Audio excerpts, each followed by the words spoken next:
Okay. Hello, everyone. Ning, ayan yung ulo ng baby mo ha. Yung bilog na yan, ha? Actually, ito yung kanyang mukha. Yan. Nakita mo, Ning? Yan. Sundan mo ko, ayan yung mata, ito yung ilong, ito yung kabilang mata. Nakita mo? Nakita mo, Day? Opo. Ayan yung kanyang ilong, ayan yung labi, walang bingot, walang sumi. Ayan. Nakita mo, Ning? Yan. Nakita mo, hindi? Ano na? O, dito ka tumingin. Pa, sandali lang, Day.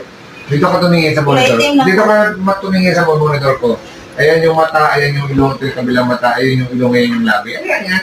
Hindi mo nakikita? Nakita mo na? Ha? Yung mata. Ayan ang ilong, ayan yung labi, o walang bingot. Kita mo na?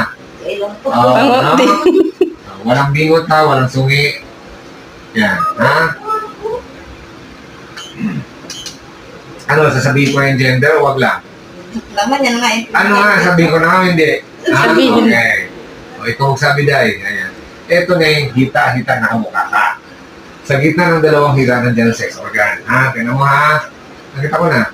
O, ano yan? Ano yan? Ano yan? Ano yan ito? Itlog. Itlog! Buta, kalaking itlog. Ang buta parang itlog ng tatay niya. Itlog. Kumpirmado. Yan. No? Ang baby mo Lalaki. ay may malaking ano. Bayag. Ay. Kumpirmado din ha. Itlog. Okay. Ito yung kanyang heartbeat. Ito yung kanyang spinal column. Buto niya sa likod. No, ha? Ang buto Yung niya. dalawang hitayan yan. Iyon, itlog talaga ang puting yun. Okay. Yan ang mukha. Ulit, ha? Kita mo ha? Walang bingot. Yan. Ito yung gumagalaw. Nakita mo rin? Yan ha? Ito yung isang kamay niya. Yung mga daliri niya. Yan. Ha? Yan yung isang kamay. Ito yung Nakakumo. dalawang kamay. Ha? Tapos ito yung kanyang puso. Yun. Okay, ngayon sukatin na natin.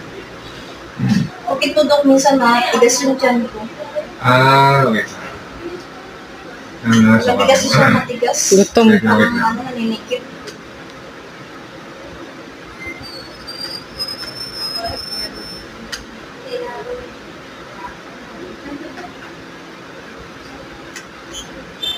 Seven and a half months. Ay, sige na. Hindi lang 6 months. 7 and a half months. 30 weeks na siya. Ay, hindi ko sa sente. So, ang due date mo dito sa akin,